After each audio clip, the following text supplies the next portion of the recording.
Good afternoon, everybody. My name is Steve Ross, and I'm the director of the Casden Institute and also Dean's Professor of History here at the University of Southern California. And on behalf of the Casden Institute, the USC Shoah Foundation, and Wilshire Boulevard Temple, it is my great pleasure to welcome you today to our event, Reckoning with Reparations, What the United States Can Learn from Germany. Germany's role in the Holocaust had forced it to address material claims since the immediate aftermath of World War II. And despite a long history with reparations, some older Germans expressed their ambivalence and even pride in the acts they had participated in during the war. And we are talking about SS men. The recent documentary film by acclaimed filmmaker Luke Holland called Final Account, which we're going to see some brief clips from today, illustrates the diversity of perspectives on Germany's past and opens opportunities for the discussion around the basic concept of reparations. Questions of whether monetary compensation in the aftermath of mass violence can change current attitudes and behaviors, or is there some other path? In the spirit of shedding light on this most timely issue, today's event will feature a discussion amongst panelists who offer their own unique perspectives on issues regarding reparations, memory, justice, and equity. It's indeed an honor to be counted as one of the panelists today, and I will shortly invite my longtime colleague and friend, Stephen Smith, director of the Shoah Foundation and today's moderator, to discuss what we can and should learn from how Germany has reckoned with the issue of reparations. But before doing this, two brief notes. First, I want to take a minute to dedicate this event to the memory of our colleague, Dr. Sharon Gillerman, in commemoration of her first yahrzeit of her passing last November 2020.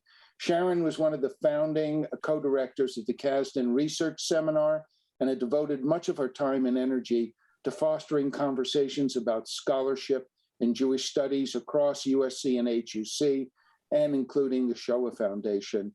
We miss her sharp insights, her wry humor, and her dedication to creating an intellectual community around a shared interest in the study of Jewish history and ideas.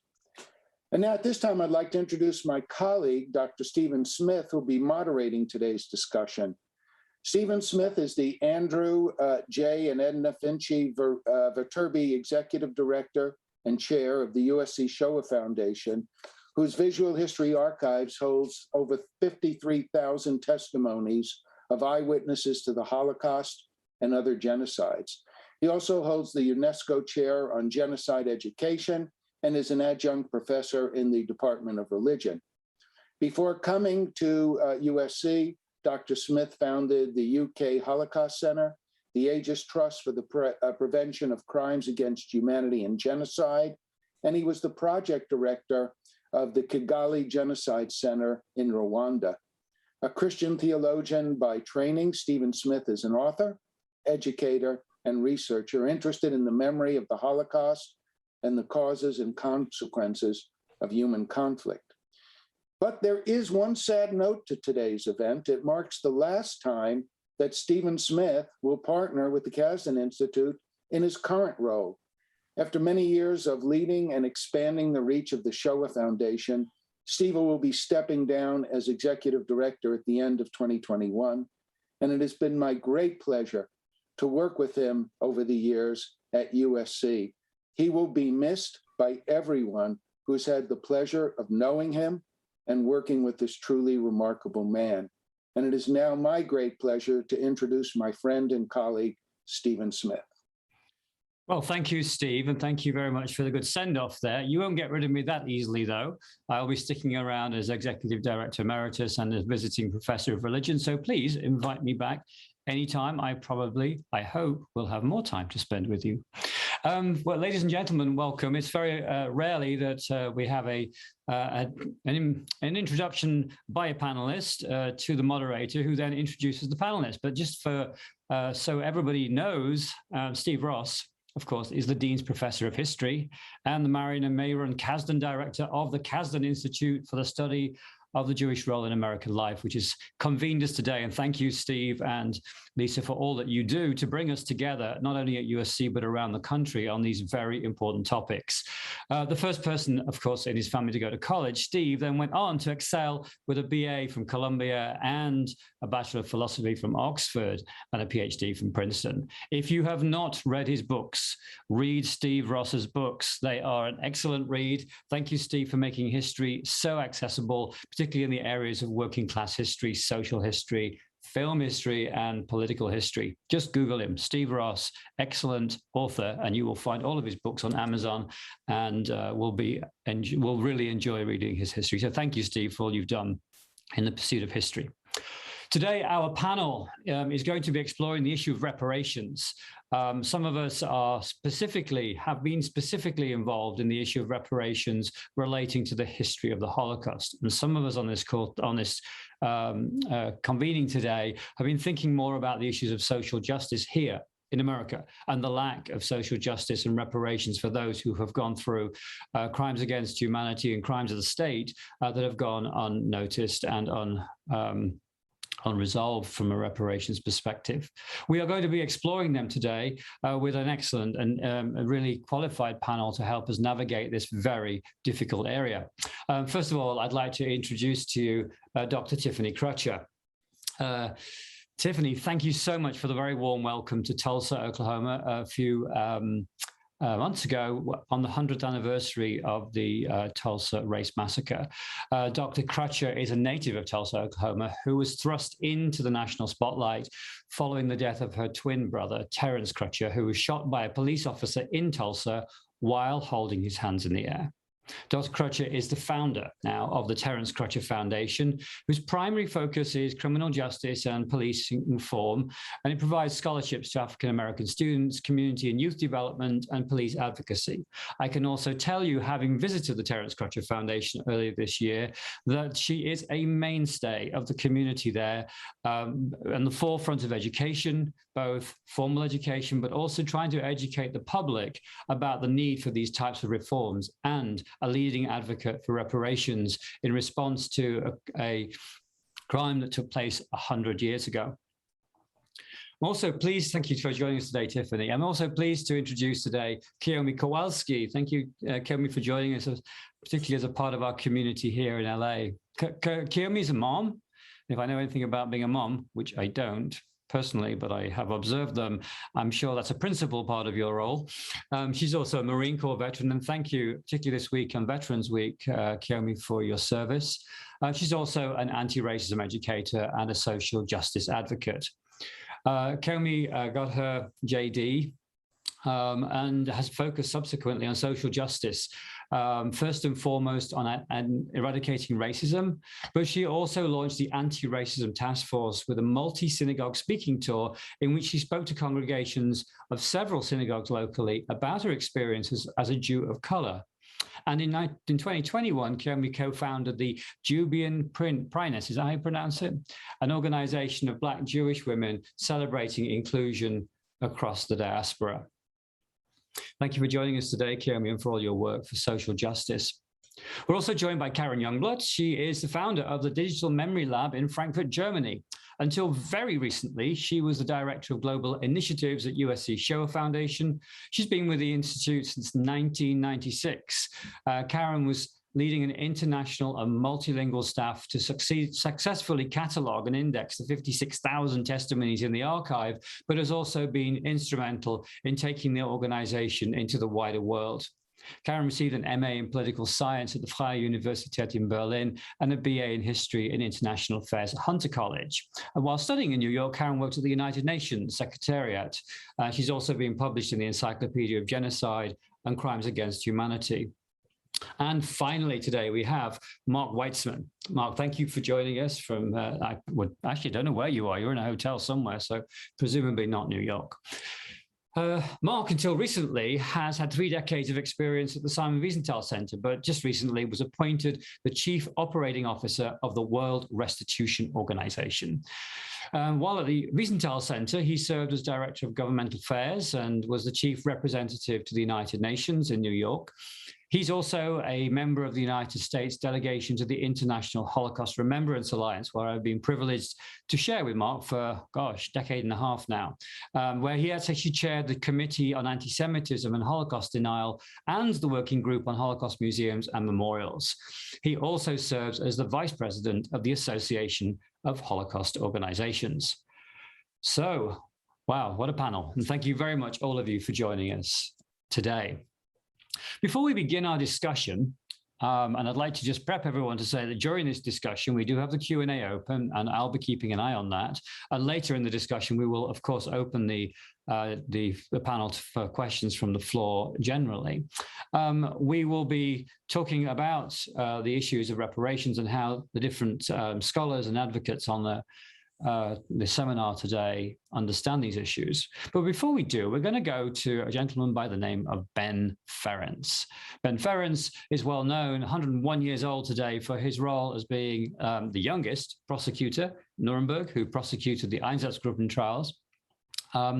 But what is less known is that following his role at Nuremberg, Ben was one of the first people in the world to start to look at the issue of reparations following the Holocaust, and pursued many cases in Germany very early in the 1940s and 50s. I had the privilege last year of interviewing Ben for 8 hours for the Shoah Foundation's Dimensions and Testimony program. I'm just going to play just 2.5 minutes of a brief clip of Ben discussing these issues to get us started. This is Ben Ference.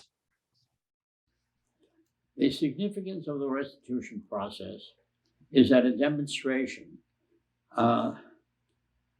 based on what I learned my first year in law school, if you cause injury to someone wrongfully, you have a right to expect compensation for it or to any other means to repair the damage. There was a principle in torts, #1, in the first year in Harvard Law School. And applying that principle, the Germans had not only killed the people, for which we asked nothing, but they had crippled the others mentally, physically, in many ways. And they had an obligation which was recognized by Chancellor Adenauer, the Catholic Chancellor of Germany in 1952, when he made his public speech saying terrible crimes have been committed against the Jewish people by Germany, and we have an obligation to try to make amends. With that opening, we were able to set up these groups to start negotiating the details of these complicated law. And I was much involved in all of that. But these were complicated German laws. I had good German Jewish lawyers who were working with me on that. And so that was the novel thing, which was a great help to the victims. They all felt they had not gotten enough. And that, you know, that, and the Germans, we didn't publicize what was going on because the Germans objected. They said, you tell us we're going to kill them, we're useless people, and now you tell us we should pay them, you know. And so there was politically also a very sensitive subject. But I'm glad to say, and the Jews and non-Jews were alike. There was no discrimination. You didn't have to be a Jew to file a claim. You had to be a Nazi victim. And there were many old Nazi victims who were not Jews. And in the concentration camp on May Day, the Jews had a separate parade because they didn't march with the others. So there was discrimination in the camps itself. But in my policy on this, Jews and non-Jews are human beings, and they all are entitled to compensation. We got the most we could. I'm sorry we didn't do more, but it was never done before at all in history, and everybody, Jews and non-Jews, was a beneficiary of that program. So we come first of all to you, Steve Ross. You know, when we think of reparations, we often think about monetary reparations for victims. But what are reparations more broadly understood, and what are the roots of this concept? Well, I would say in the United States, the roots go back to the end of the Civil War, and it's now been 156 years since the 13th Amendment was passed that freed slaves. But that same year that the amendment was ratified, Congressman Thaddeus Stevens in the House and Charles Sumner in the Senate, known as the leaders of the radical Republicans, argued that that political freedom without economic freedom was really no freedom at all, and that the South had structured the post-Civil War government so that they passed what were called black codes that would force former slaves to work essentially as slave laborers in the plantations. Well, Stevens and Sumner argued that we owed slaves, former slaves, a chance to become independent citizens. And what they proposed is what became known as 40 acres and a mule, but also the Freedmen's Bureau, that the idea is you would take not just blacks, but poor whites, who they argued had also suffered under slavery, had been, remember, only 1/4 of Southerners owned slaves in 1861. So 3/4 of the South fought to protect the slave interests of 1/4 of the South. And afterwards, what they said is we don't want to give every freed man, woman, and child direct money. What instead we prefer to do is give them a chance to make their way into the middle class. And they proposed to create a new Southern middle class of black and white workers who would be given land which they could work. Government would, in fact, provide them with the equipment needed to start farms, to survive a year until the first crop came in. And then they would pay the government back at basically at cost, as opposed to what merchants were doing, which was extorting them.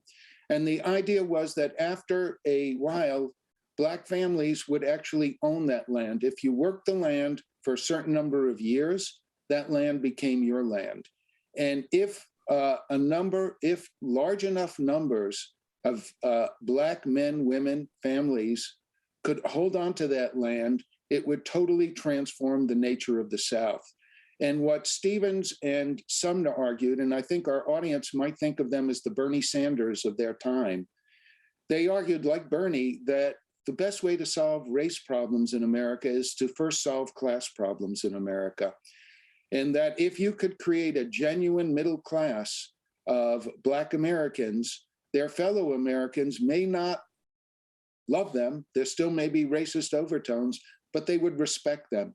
And respect is ultimate respect and independence. Being able to own your own home, being able to own your own business was the goal of the post-Civil War reparations. So let me just stop there. Thanks, Stephen, for introducing that. I'm going to turn to Tiffany Crutcher now. Tiffany, your work and the work of your foundation emerges, directly from the failure of our nation to deal with its past and to address these consequences on a systemic level. You've also, we've heard recently, for example, of this beachfront property that's,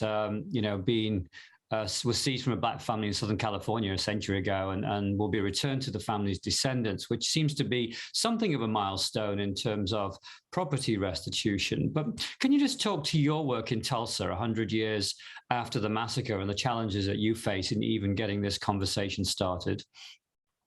Absolutely. Well, thank you so much, Stephen. It's definitely an honor to be here with you today in this esteemed panel. I don't deem myself as a scholar, but I come to this conversation today as a descendant of enslaved Africans and a descendant of the 1921 Tulsa Race Massacre, where my great-grandmother, Rebecca Brown Crutcher, had to flee in fear of her life. She lost her business, her community, a prosperous, thriving Black community in the grim days of Jim Crow was leveled to the ground, everything lost. And I'm just so thankful that she survived. But I am hopeful and encouraged to see what happened in California, but we have so much more work to do. And as I think about what we're doing here in Tulsa, Oklahoma, to seek remedies for what happened 100 years ago, here recently, maybe about 6 weeks ago, we had our first hearing in court. It was historic. Where we were able to defend our case for the first time in history. And 3 of those survivors were there. Descendants were in that courtroom, and we were defending against the city of Tulsa's motion to dismiss what actually happened 100 years ago. And it was encouraging yet painful and traumatic all at the same time to hear the very entities that cause this what we call public nuisance. To say that a wrong done to the ancestors isn't a wrong done to the descendants. And so we were able to defend our case strongly. I know I don't have enough time to go through what happened that day, and we are still waiting right now for the judge to just tell us if we can proceed to a trial. And we believe that the evidence is clear and convincing, and if we have the opportunity to defend our case and share our testimonies and our oral historical accounts, we believe that we will be victorious. And if we can win right here in Tulsa, Oklahoma, we believe that we can win HR 40. We believe that we can win reparations and set up precedents across this nation. And so we're doing a lot of work here in Tulsa, Oklahoma, and we believe we're just a microcosm of what's happening across this country. Yeah, we're going to come back to the issue of testimony and survivors later, but I through your organization, I got the pleasure to meet Mothers Randall and Fletcher and also Hughes Van Ellis, 313 years between them. Wow. It was a remarkable opportunity, and thank you for the opportunity also to film them for the future. Tiffany, we hope their testimonies will always be there to help us to fight for justice. I'd like to just sort of talk for a second to you about either to you or Kiyomi about how America has grappled with its past. You know, there have been reparations in the past, so there is precedent. The Native American tribes had some form of reparations for land that was seized. Japanese Americans who were interned during World War II had some form of reparations. There have been, some survivors of police abuses have been, given compensation. And yet it doesn't seem to have been systemic. It doesn't seem to have changed our culture. It doesn't seem to have been widespread enough to address the issue. So how do we, maybe we'll start with you, Kiyomi, address the issue of reparations when we've got centuries of this now backed up without full due care and attention being paid to it? Thanks, Stephen. And it's wonderful to be here. It's Kiyomi, by the way. And, Kiyomi. Yeah, and the organization I started was Jubian Princess. We do inclusion education in Jewish organizations. So look, reparations have to be done holistically, right? It's not just about a check. It's about change that's going to be long-lasting and systemic. So not only do the individual payments need to occur, because the United States was built on the backs of mine and Tiffany's ancestors, and we can trace it. It wasn't long ago. Literally go to Ancestry and I can see who my slaveholder is not long ago, like 3 generations ago. So it's checks for that purpose, but it's also college. It's opportunities to be, to actually achieve equality. Student loan forgiveness. I had the pleasure of speaking on a panel at USC last month around this time about student loan debt. So it's student loan forgiveness that's going to allow Black Americans to kind of close that racial wealth gap. It's down payments for home ownership so that wealth passage can be sent to our descendants. These are all the things that actually increase the wealth gap, and we can close it with education, with wealth passage, and these are the things that are kept behind. I don't want to deal with reparations, esoterically, and it's you have to meet the people where they're at. That's true equity, and where we're at is that Black Americans have significantly less wealth passage than white Americans. I think it's 107, even for median income, $171,000 per white family to $17,000 per Black family in median income. So it's the wealth gap is huge and increasing because we're not doing anything to it. So those are, a few ideas of what we really need: Black business ownership and help with that. So yeah, it's a whole package.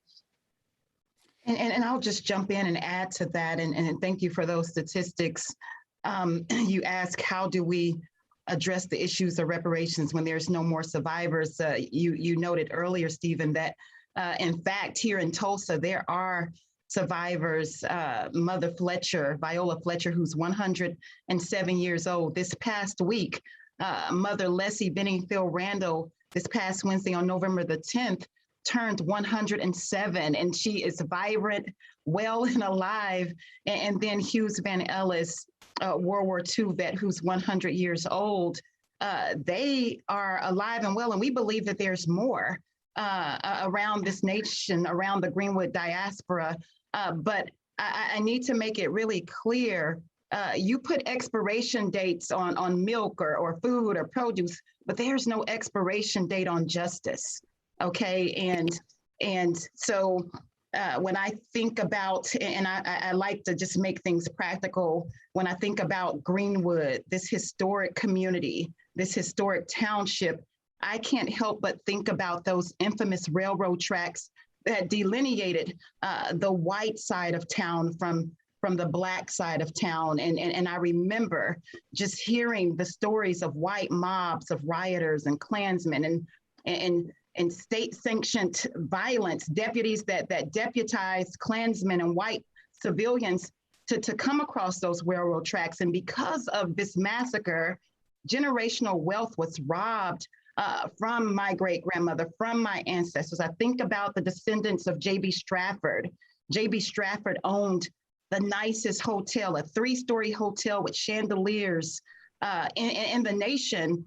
And because that was leveled to the ground, because he was robbed from his generational wealth, we just don't know what his descendants would have become. I often think about the Hilton and the Marriott Hotel. J.B. Strafford could have been the Hilton. He could have been the Hyatt. He could have been the Marriott. So it is so much more than just monetary payouts. And in Tulsa, those infamous railroad tracks still symbolize the same thing. It just so happens that Blacks 100 years later are suffering from the residual effects and the continuing harm of what happened.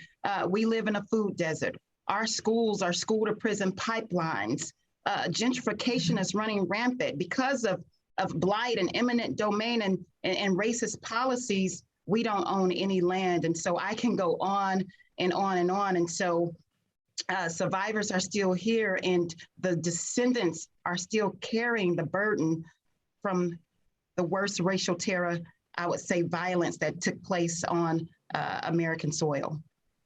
Thank you, Tiffany. I do. Please, Kiyomi. Yeah, I just want to add, thank Dr. Crutcher.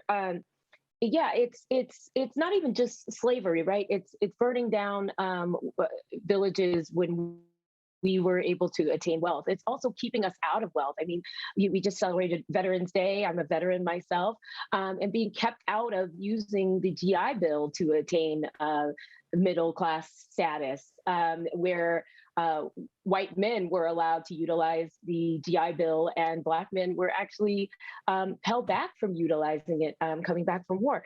These are things that occurred even more recently.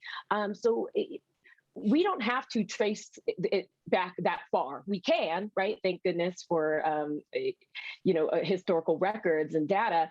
But we just last year, I got an appraisal in my house and had to have it redone so that I could get it refinanced because the person here gave me a significantly lower appraisal rate because they dealt with me instead of my white partner. That's a problem. And it's today. Wow. I'm going to turn now our conversation to Mark Weitzman and Karen Youngblood. Talk a little bit about Germany and the way in which it's dealt with its past. Mark, you've just recently taken up this position at the World Jewish Restitution Organization. I'd like to ask you, the impression from the outside as we've looked at the compensation and the vast sums of money that Germany has provided to survivors of the Holocaust and of the and the restitution processes that have been in place to restore property and so forth right across Europe look from the outside like they have been a very complete process. But I would like to ask you, what work is left to be done? How good has that been? And are we sure that the victims of Nazism and their descendants are going to be compensated properly for what happened?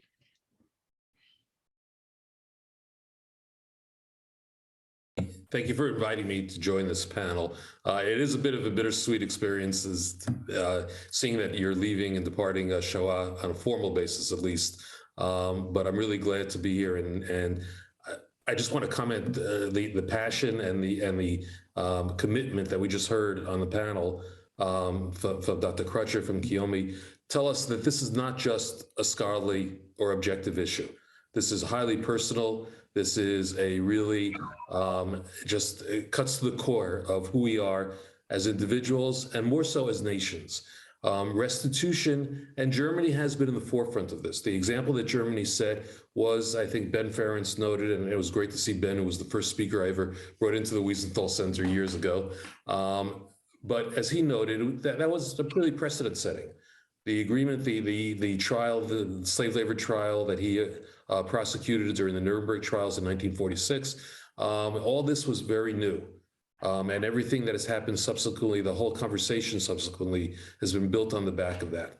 So Germany has been and done remarkable things in acknowledging it, in taking the lead to create the mechanisms for restitution to Israeli, to American, to survivors every place. We were talking about over 1 million survivors after the war. It's down now approximately to 400,000 or so, of which I know the Claims Conference is supporting almost 300,000 of those directly in many different ways. But what we found out is that it's not just Germany. And I think this is one of the issues that is still going on today, is the attempt by some countries particularly to lump everything and blame it on the Germans. The reality is, and this is true of evil all over the place, including the United States, we've heard it as well, that nothing would have happened without willing collaborators on all levels of society, including the countries that were occupied by the Nazis. And what has happened is that a lot of those countries, I'm in a hotel room in Warsaw right now. There's significant issues and problems with Poland, which just passed a law blocking any attempt to restitution, which has never come to terms with its past, because they see themselves as essentially trying to whitewash the past to create a historical present for to fit their political agenda. Restitution, reparations, whatever you call it, is an act of national responsibility, national acknowledgement, national memory.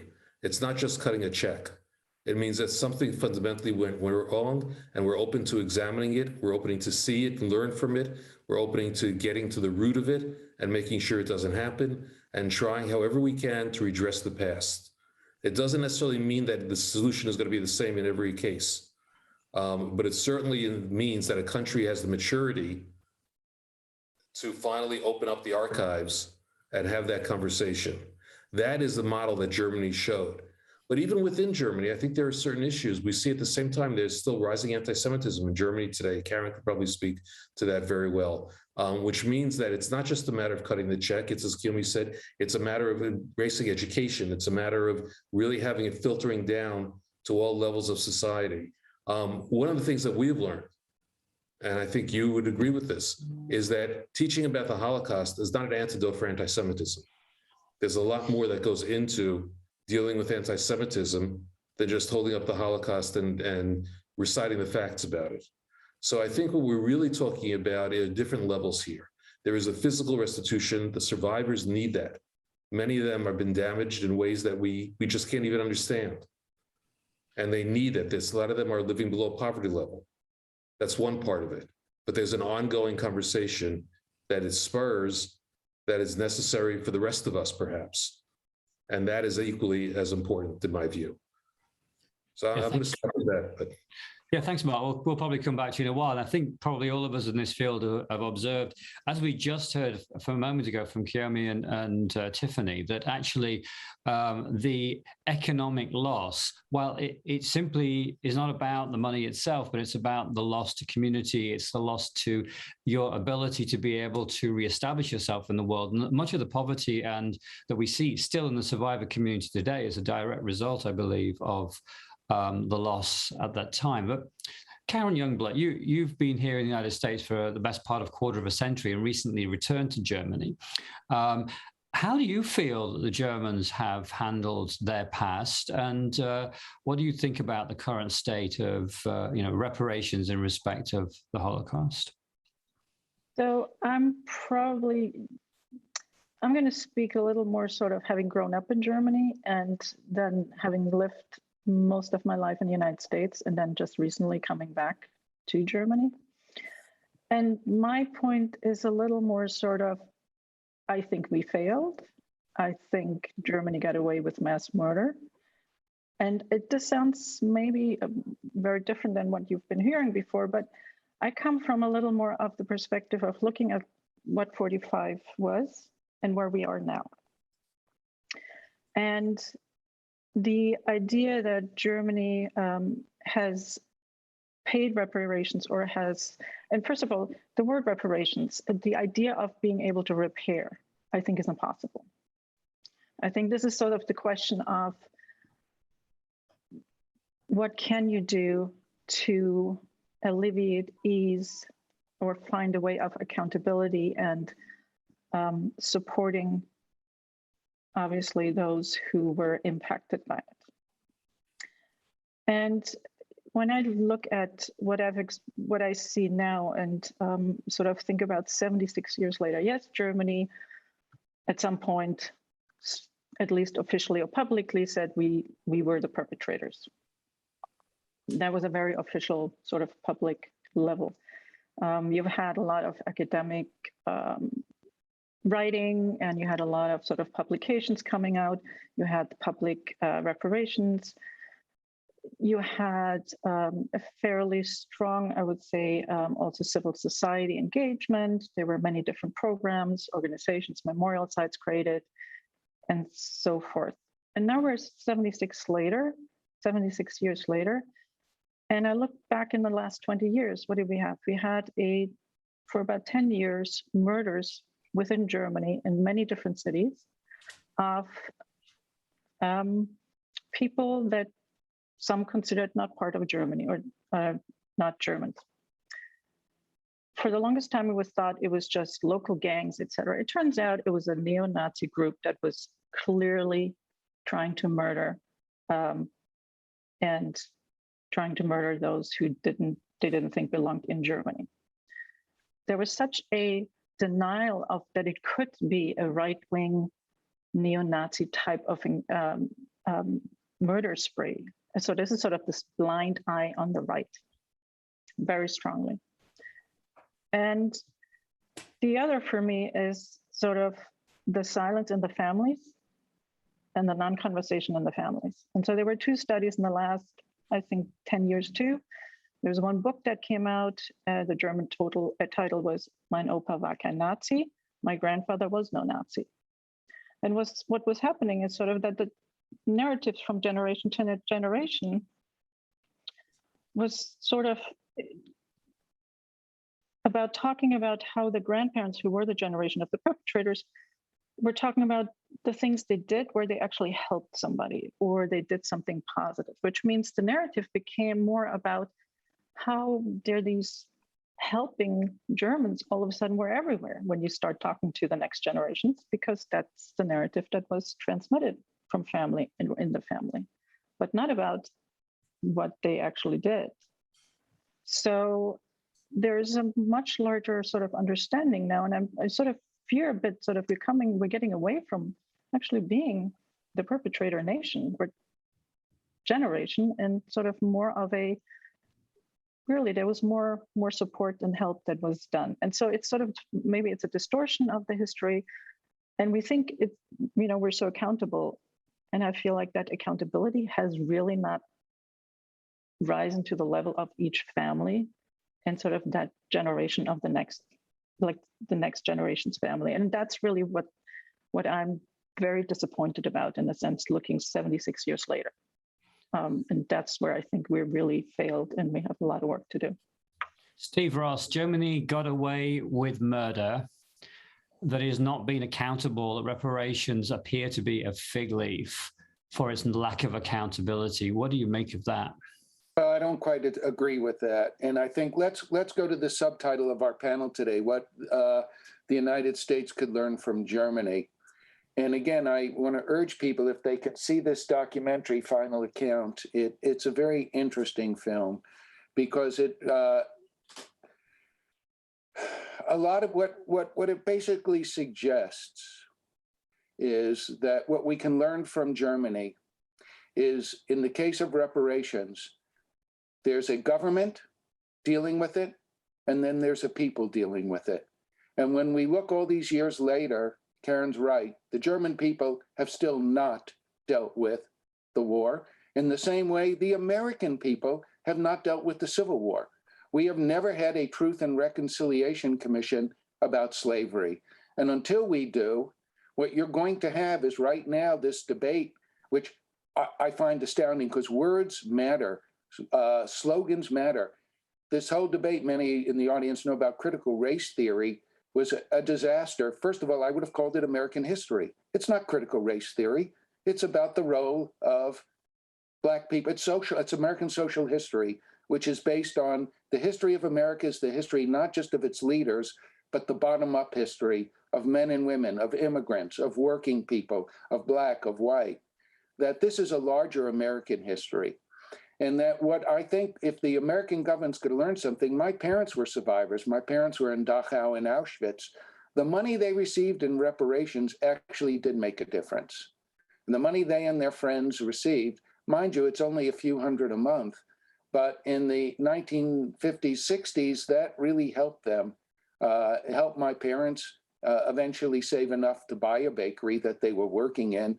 And many of their friends, just about all their friends, were survivors. And the same thing, they all had modest reparations that, combined with hard work, enabled them to buy some modest property and to buy a small business. And that, again, I would say goes back to the notion of, we can go back to Thomas Jefferson, we can go back to radical Republicans, that the true goal is not rags to riches in America, it's rags to respectability. It's middle-class status. And so if we're going to do something now, my own solution would be, what can we learn? We can learn to do what Germany didn't do and South Africa did, truth and reconciliation about slavery. And the second thing is, frankly, I don't believe it is possible in the current climate we have in this country, when people are talking again about burning books, to give individual grants, reparations, to survivors of slavery. Instead, what I would recommend is something I would call the American Reparations Educational Fund. In other words, something that I think might be easier to sell to Congress. What is that? That every Black boy and girl, young man, young woman, who can get into either a college or a trade tech school will have their tuition, room, and board paid for 4 years. And that at the same time, the government will set up a fund to put money in underrepresented public school districts, because we know the race to get into good colleges is not an even race. It is not a race that is fair, that certain people have advantages. Well, if we know, and so yes, the problem with this is you don't reward individuals, but to me, it is a long-term strategy about, like the radical Republicans, you want to elevate an entire race, not just a few individuals. Then you just reproduce economic disparities within a Black community. But if you can award every single qualified child a free education in this country, then I think over 2 to 3 generations, we know education has been the greatest way to begin to accumulate wealth. So I'll stop there. I'm sure there's lots and lots of comments about all of this. I'm just going to come to you first, though, Kiyomi, about this idea that Steve just proposed. So it sounds like it's kind of an affirmative action kind of program around education. Could you just talk to that for a second? Yeah, I want to say, first off, affirmative action, the beneficiaries, turns out, are white women of affirmative action. So we have to get back and do it right this time. Yeah, so a part of it is the education. I think Stephen's dead on right there. The other thing I want to say, and I love what Karen said, and I like that Stephen differentiated between what's going on in the government and what goes on the ground with people, and talking about critical race theory specifically, because it's going to take education. And like Karen said, I completely agree. We can't educate ourselves out of this prejudice, right? And this prejudice is what allows it to continue, these disparities. But we have to take down reminders and celebrations that about the Confederacy, right? Like, I mean, there's so many things about the statues and the Confederacy statues and things. You can't walk in Germany and see memorials to Nazis, right? Because that is a part of what the government has said that we will not allow. That's a part of the restoration process, the restitution process. And that's something that needs to occur here. So the education piece, I think that Stephen mentioned would be great. I think that is an easier sell, I think, than individual checks per se. But I do think, every time we look at the White House, I'm looking at the blood of, and the hard work of the enslaved in this country. And so there needs to be some checks written there, I'll say this also, white wealth was built because of my ancestors, right? So there needs to be a check. There needs to be an education component to like an education forgiveness or free education for descendants of American slaves. And there needs to be that critical race theory thing. We talk about it and it's cute. People are like, critical race theory is so terrible. It's going to make white children feel bad about themselves. That's not it. Critical race theory is a question. How does race impact any one thing, right? Like think about it that way. We need to be really asking that. And so if critical race theory is a question, it should be taught in schools. It shouldn't not be. We have to address this so that the next appraiser doesn't go to the next Black woman's house and downgrade her house by hundreds of thousands of dollars. So it's it's the government taking down the statues and ceasing to celebrate a really horrible past, and it's writing checks, and it's giving more opportunities, and it's a whole package. And if I could just jump in there, if that's okay, Stephen. I think, Kiyomi, you're right. It's both and. Here in Oklahoma, we're dealing with every injustice you can think of. Our governor signed House Bill 1775 into law on the 100-year anniversary of the worst racial terror attack in U.S. history, the Tulsa Race Massacre. But this word reconciliation, and I do believe we need a Truth and Reconciliation Commission, but a lot of times we like to jump right to reconciliation, and I don't even think we've reconciled. Means to do again. Have we ever reconciled in this country? I've never seen it. And so we want to jump to reconciliation. There's a lot of conversations going on. Everyone wants to sing Kumbaya, but no one wants to acknowledge the truth. I went to school on Greenwood, and I didn't learn about this history. I didn't know my grandmother dealt with this trauma until I went off to college, and people, taught me about my own history. There was a conspiracy of silence. And now you see it again with this House Bill 1775 that was signed into law. And we can't grow from this if it's hidden from us. And so I do believe that we need scholarships for all descendants of Africans. I do believe that tax abatement, and I think Karen, you talked about this word called repair. We need to abate the harm that is continuing, that we continue to face as Africans in America that hasn't stopped. We have to abate the harm that's taking place. Tax credits, memorials, there has yet to be a real comprehensive memorial to honor the lives that were lost at the hands of this massacre. We have the New York City bombing memorial. We have the Oklahoma City bombing memorial, but there has not been a memorial to honor the lives that were dumped into mass graves right here in Tulsa, Oklahoma, that were dumped in the Arkansas River, left to be forgotten, erased from the history books. We believe here in Tulsa, in our community, that remembrance work is a radical act of love. And so reparations comes in all forms, and repair, respect, and restitution is what we all should be fighting for in this country. Thank you, Tiffany. Actually, I want to say something. I was in Greenwood, as you know, for the commemoration, and very meaningful it was too. But I have to say, I went to the First Baptist Church in Greenwood, and as I listened to what was being said there in the pulpit and on in the church, I knew that was not being said in white Baptist churches across the South. And it was the narrative that I heard there that left me extremely sad, I have to say, as a new American, to know that history is still being lived in those churches in Greenwood and around the country today.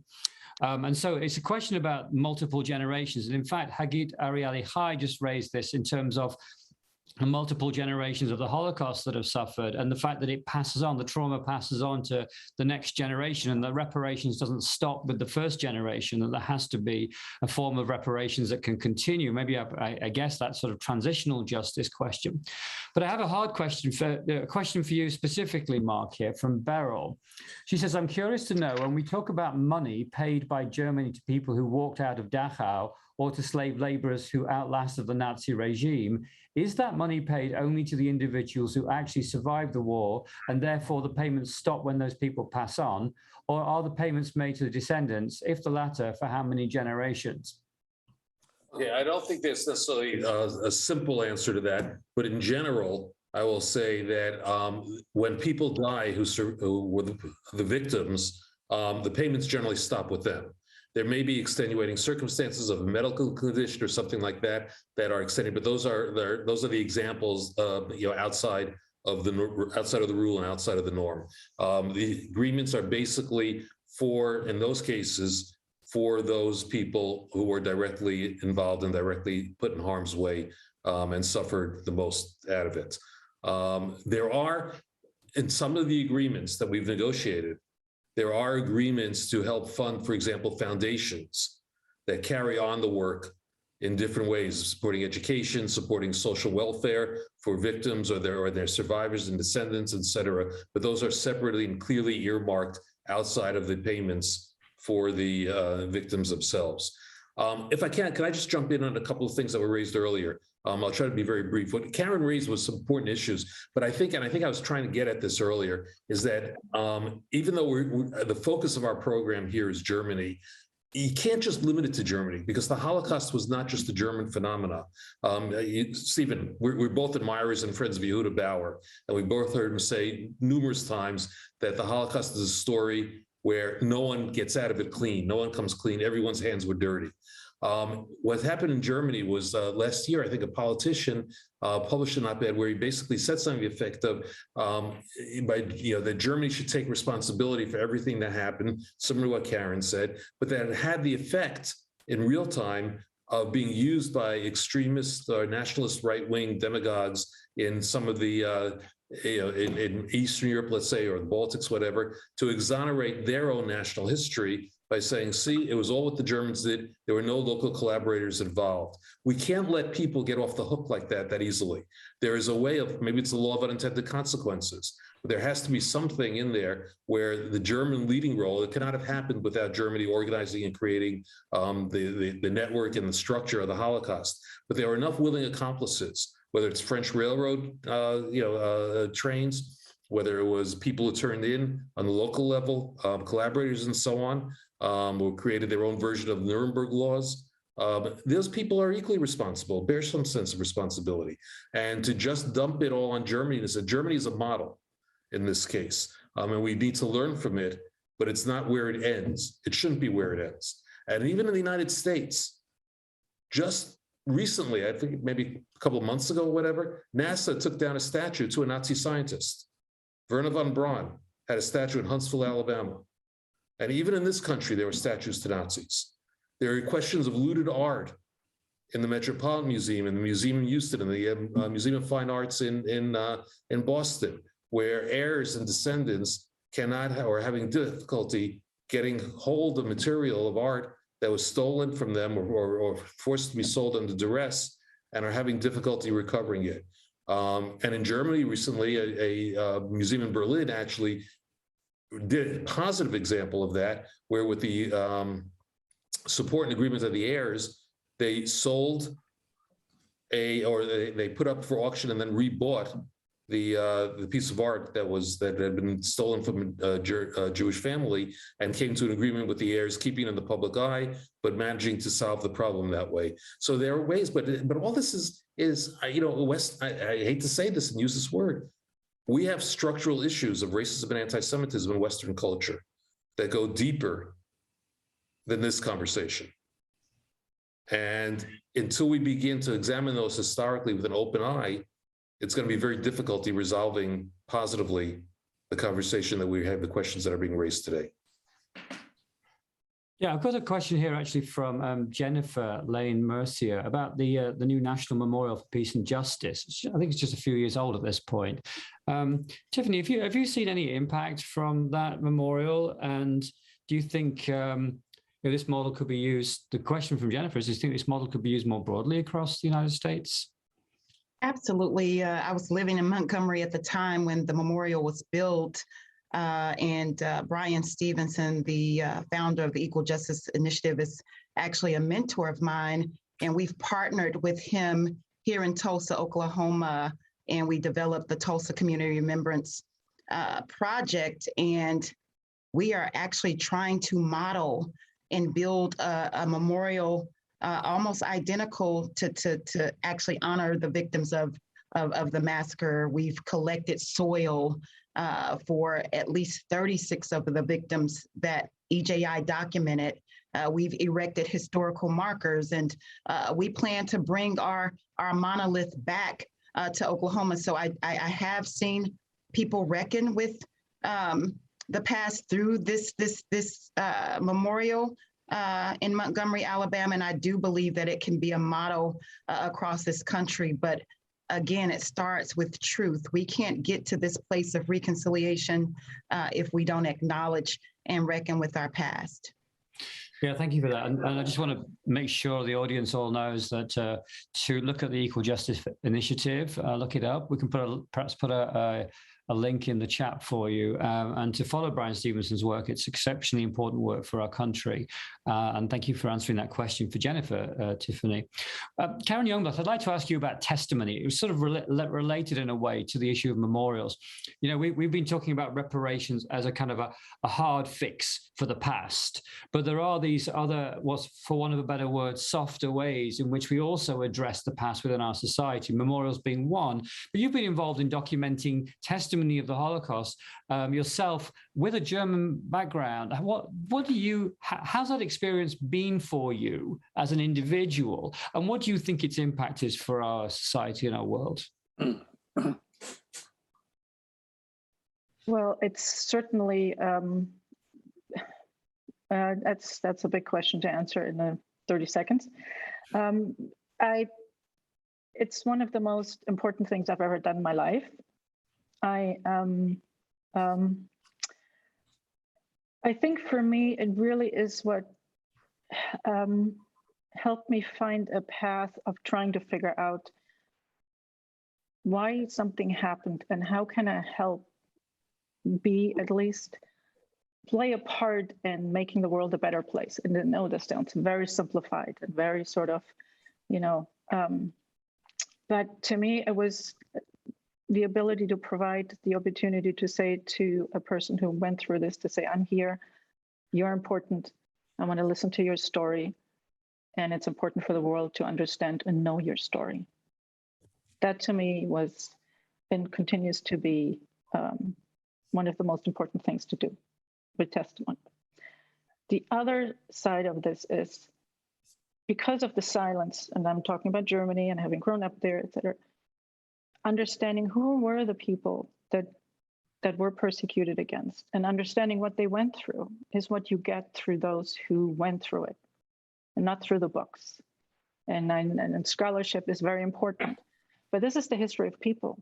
And if you really want to understand what people went through and what it felt like, you have to listen to them. You have to hear from them. And that's, for me, what testimony does. And I think this is also something in Germany, in the memorial culture, there's two things. One is it has become sort of, you only talk about Jewish populations about when something bad happened to them. And there's a whole discussion around this. So it should really be about who are the people? Who is everybody? What was their life like? And who are they today? In order to sort of also have a community that lives with us. But I think testimony is, in that respect, crucial, not only for providing the opportunity sort of for the individuals who went through it to, for me, it's to tell you, you're important to the world, you're important to me. Yeah, thank you, Karen. I'd like to jump in on Stephen, if you don't mind. Please. Karen, I love what you said. Part of the education component that we do, the inclusion education, is that empathetic connection. And I think, we talk look, scholarly work is really important. And I also think, changing systems is really important. But we have to acknowledge that individuals uphold systems. So if you want systems to change, you have to change the way people interact, and give them the space to empathize with someone else's story. So that testimony is really powerful in changing someone's worldview and concept, so that they can support true systemic change and lasting systemic change. Stephen, I want to jump in. Testimony can take different forms, and I want to suggest something for Tiffany. I thought I'd never set foot in Germany, but I went to Berlin 10 years ago or so and was just astounded at the level of recognition of what went on. And one of the things that really moved me was, in the streets of Berlin, there are these silver plaques or gold stars with the names of Jewish victims, when they were born, where, and when they died. I could imagine in Tulsa, living history. It's going to take forever. We know that, for truth and reconciliation, for reparations, particularly in the climate today. There aren't enough Americans who are going to be in favor of this. It can still happen. But in the meantime, what about pushing something where you have the names of everyone who died in the Tulsa massacre in the streets of Tulsa in stars? Now, I imagine that's going to be a tough one, Tiffany, but it is a way of bringing the past on a daily basis. And the same thing, for those of you going to Berlin at some point, my wife and I were able to take a tour of unknown memorials, that is, going to a junior high school where students had each on a piece of cardboard, colored paper, they had also done the biographies of someone who had died, a young person who had died in the Holocaust. And that was put up in the junior high school yard. Or of a sculpture of a tailor in the middle of the night. You see a table being thrown over and a chair being thrown over, and a tailor is being seized from his home in the middle of the night. And it's just in a neighborhood square. It's not a big memorial. But these are things, in other words, we don't need a government to do all this. People can and begin to memorialize what happened and put it in our faces on a daily basis, so that more and more people are going to say, what is this? What is this about? Thank you for that, Steve, because we are definitely taking on that approach. And I have to just show some deference to Stephen Smith, who came down in partnership with Storyfile to help us get started by capturing the stories while they still live of Mother Randall and Mother Fletcher through an interactive storytelling exhibit through AR, augmented reality. And this will be around long after they're gone for their children's children and school-age children to be able to come through and just sit at their feet, life-size monitors, just like they're still here, to hear their stories, you know, what their favorite food is, what their favorite music is. And that exhibit that we were able to launch a few months back to commemorate the massacre has just been amazing. We've had so many people come from all over the nation, and they've heard people who will never get the opportunity to meet these survivors because of a pandemic. They've been able to hear their stories through this technology because of Stephen and Story Files. So just simply amazing. And thank you so much, Stephen. Thank you, Tiffany. Well, it's interesting because on the 99th anniversary, somebody mentioned survivors of the massacre. And I went, there are survivors? Where are they? And thank you for putting us together with them. I'll be honest, at 105 and 106, I assumed that they may not be at the commemoration a year later. And of course, both of them are there to open their own exhibit. And God bless them, and may they continue with strength into the future.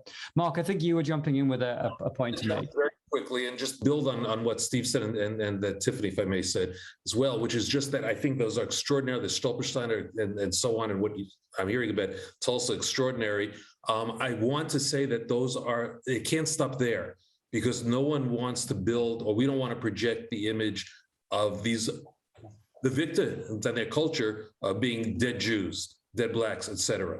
They were people who were alive and had cultures that were vibrant, that contributed immensely to the countries around them, to the societies around them, to the world itself. And if we, the one thing that I'm just cautioning is to avoid getting trapped in a portrayal of where it's just limited to they were dead and that's it, or the method of their being dead, or being uprooted from a tailor shop, et cetera. It's more than that. And we have to get beyond that as well. We can't, it's a starting point, it's a necessary point. It's vital because that's what happened. And that's, that's created our world today. But if we limit it to that, then we do damage as well in our own way, as well-meaning as we are. So we have to make sure that people understand that these are vibrant live cultures and individuals who had so much to give, and and that's part of the loss that we're all suffering from. And while we're on this topic actually, Jean Berlowitz, said, "Oh well, what about the Stolperstein project?" Exactly as you said it. And so did Jacqueline Gamache. I have another question from Jacqueline Gamache, and I think this is to you, Mark. It may not even be a question. She says, "The Claims Conference has an office for Western Europe and North Africa victims of the Holocaust. The tragedy was not the same in North Africa. The repair was evaluated differently. I was born in Tunisia, and I am receiving this form of reparation because I was born in 1940. Sometimes I feel guilty about it. Sometimes I feel I deserve it. I'm not certain what my question is, maybe to understand the danger I did not face and understand the pain that my family did suffer. I just want to thank you for all your words. They help." There's nothing I can add to that. Thank you, Jacqueline, and I hope that we do continue to help. That's good. Well, as we come towards the end of our program, if anybody's got any last questions, please do use the Q&A function at the bottom of the panel. But I would just like to take opportunity as one or two questions trickle in to ask each of the panelists to sort of give us a summary of where we think we're at this moment in time, having had this discussion about Germany and about America today, and what we think our challenges and opportunities might be. I think we heard from you, Steve Ross. I'm going to come to you at the end about what an opportunity might be. Let's start, Mark, with you. What are our challenges ahead, and what are the opportunities we can still take? I think I would sum it up by saying that we have the opportunity, I'm going to reverse the order in a way, we have the opportunity now to do something that was unheard of decades ago, which is come to an historical reckoning with our past. Using the model of Germany, whether it's flawed, as Karen pointed out, there are flaws. Of course, there are going to be flaws. But opening up the perspective that our societies, our history needs to be examined, not just with a, quote, factual lens, whether that's possible at all, but with a moral sense as well. And the impact of what happened in the past. The past is not the past. The past is our present, and it's our future. And how we're going to live in our present, how we're going to shape our future, really depends to a great deal on the lessons that we learn and draw from our past. And now we have models of societies that have opened up the darkest and acknowledged the darkest elements of their history.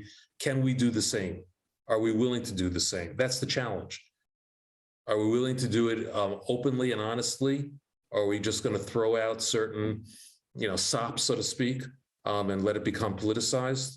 Or are we at a point where we're going to fundamentally re-examine who we are, where we came from, and where we're going? Thank you. As I ask you to respond, Kiyomi, to this sort of closing question, I just want to introduce something that Jean Berlowitz introduced in a question. She said, I want everyone to think outside the box, where we are indigenous peoples and Latinx people who lived here long before white people. What kind of markers can we create? Where she said we are working with artists and the descendants of those peoples to get it to a meaningful place here in respect of those histories. So just talk to us about the landscape right now in America and what our challenges and opportunities are, taking that into account. Yeah, well, thank you. One of the things that we're doing to acknowledge at a minimum the land that we're on is by doing land proclamations at the beginning of any event, just to say, I acknowledge that I am on someone else's land here, and here's the land that we're part of. And it just is that moment of acknowledgement and gratitude for that. And that actually helps reframe people's minds, because this was not ours. I mean, my people were brought here against their will, but this is not our land. So I think that often helps. I think I want to get to opportunities. We have such an opportunity to be accountable here in a way that can cause lasting change. One of the things that we keep talking about is, and we touched on it just a bit, critical race theory in classrooms and things. I think a lot of people are afraid my white kids are going to feel badly about themselves. And I don't want anybody to feel badly about themselves, but I want people to understand the full scope of history. So we're going to have to tell both sides. And I think Stephen Ross definitely touched on that. Telling history as it actually was, not just for the victor, right? But how it harmed people who were not written as the victors. I think we can, I want to get us to a point that when we erect these memorials, that people aren't shooting them down. I mean, if you Google Emmett Till's, Emmett Till as a young man who was killed by a white mob, and they erect a memorial to him, and it's shot down every time. They had to put up a bulletproof memorial finally for it. So I want to get us to the point where no one's looking for this to shoot it down. It's an acknowledgement of, this is something that we've done wrong in this country, and we want to move forward with treating Black Americans and Americans of all stripes better. And that's, the education component and the whole entire wraparound holistic reparations is how we're going to get there. Karen Youngblut, you talked a little bit about some of the challenges in Germany and some of the difficulties there, but as you think about America and the way in which we could find a way forward here, I've got a particular question here actually from Nengi and Jerry, who says, how best do you think some of these reparative efforts address the issue of historical and intergenerational trauma and how it continues to pass from family to family? Evidence that we've started to see in relationship to the Holocaust specifically, and in relationship to the history of families either brought to or indigenous to America. Bearing that question in mind, where do you think our opportunities and challenges might lie here? I think the opportunity is certainly within opening up a space where families have an internal conversation about their history, their individual family history, and to allow that conversation to happen, and for the various generations or various communities, etc., without feeling a fear of guilt or repercussion, but being able to have an honest conversation. And that's easier said than done. And I know everybody's going to like, duh. But I think this is something, and that's where I feel like there's a lot of things that happened. We just heard it, Germany did. But I think this is really where these internal conversations did not happen, and this opening up and this understanding, this to understand the accountability. And then it's not a guilt of the next generation, but it's a responsibility. And taking that responsibility seriously, instead of feeling a continuous guilt and enough is enough, but rather understanding the impact it has on your day-to-day. And I think that's where I feel like we can learn from, let's just say, Germany's lack of enabling that. And I hope that we can do that now. But at the other side, I want to also say that Germany can learn from the United States. And that for me is a bit also an experience where I sort of want to understand sort of the conversations that do happen here can have a role over there too. So it's not just a one-way conversation here and a learning experience. And I think there's lots of opportunities. And I think this panel and various books that I've seen written, I think is a start.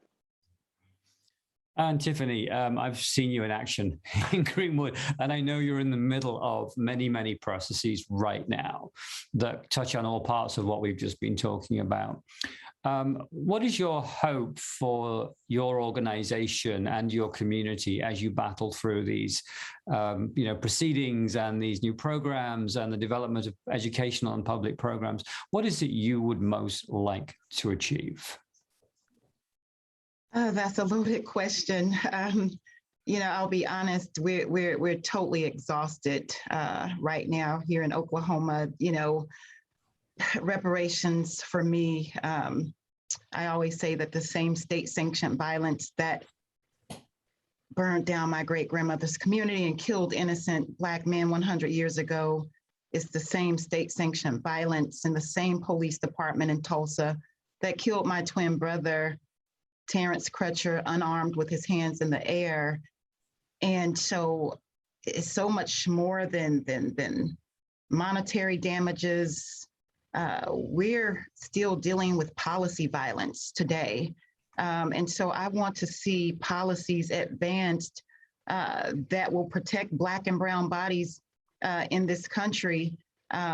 Steve said it best, we can do things in the immediate. We can put this in people's face, that's easy. But as Mark stated, we have to go beyond symbolism and really challenge these oppressive systems that continue to harm our communities today. And I'll just simply end with a quote from Martin Luther King. It's obvious today that America has defaulted on their promissory note insofar as her citizens of color are concerned. And so what we're telling America is that we are here to cash this check that the nation owes us. And my generational vision for the future is that Terence's 9-year-old son, who is the spitting image of him, will be able to live in a community, in a safe neighborhood where he can walk outside free, where he can ride in his car and not be pulled over because of the color of his skin. Where our children won't have to go to under-resourced schools, where we can live in a community where fresh produce is abundant, where we can afford homes in our own community. I can go on and on. That is my generational vision. That is my dream that I too have here in 2021. Dr. Tiffany Crutcher, thank you so much for all the work you do at the Terence Crutcher Foundation. Mark Weitzman, thank you for staying up so late to be with us today, first of all, and for informing us so fully and for your work to combat anti-Semitism and indeed to try and fight for justice over many, many decades. Karen Youngblood for documenting the history of the Holocaust and being an advocate for genocides the world over for 3 decades at this point. And to you, Kiami Kowalski, for all you're doing for defeating anti-Semitism, racism, and for bringing social justice to our world. And to Steve Ross, Professor Steve Ross, thank you for convening this for us today. And with that, I'm going to hand back to you to close our program. Just as Stephen thanks me, I'd like to thank, please, Stephen, throw it right back. And I also want to thank Kiyomi, Tiffany, Karen, and Mark.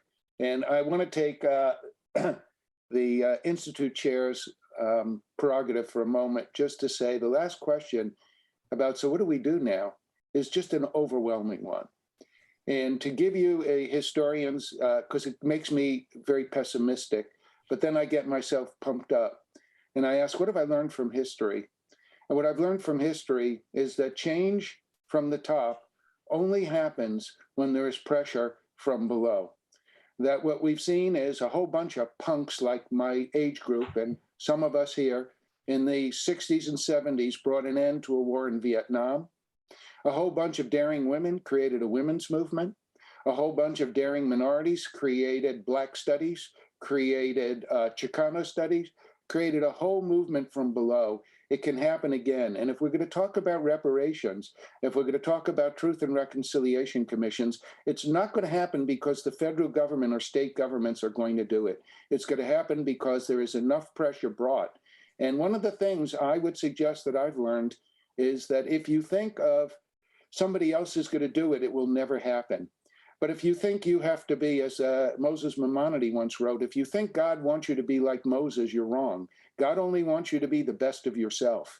And I would say in terms of social change, if you can do one small thing, what are you good at? I write history. So I try to write history. I try to write op-eds that deal with these issues. None of them by themselves are going to shake the world. But to imagine if there were 200 million of us or 100 million of us, 100 million of us, each doing a small thing every day to try to bring racial, economic, social justice to this country. It would force our leaders in Congress, would force our leaders in the State House to do something. So on that note, I want to thank our panelists. I want to thank our partners, the USC Shoah Foundation and Wilshire Boulevard Temple, for helping to make this event possible today. And most of all, I want to thank you, the audience, for taking the time to learn with us today and for keeping this powerful discussion alive. I wish you a wonderful Sunday, and I hope we will see you all again soon. Good evening.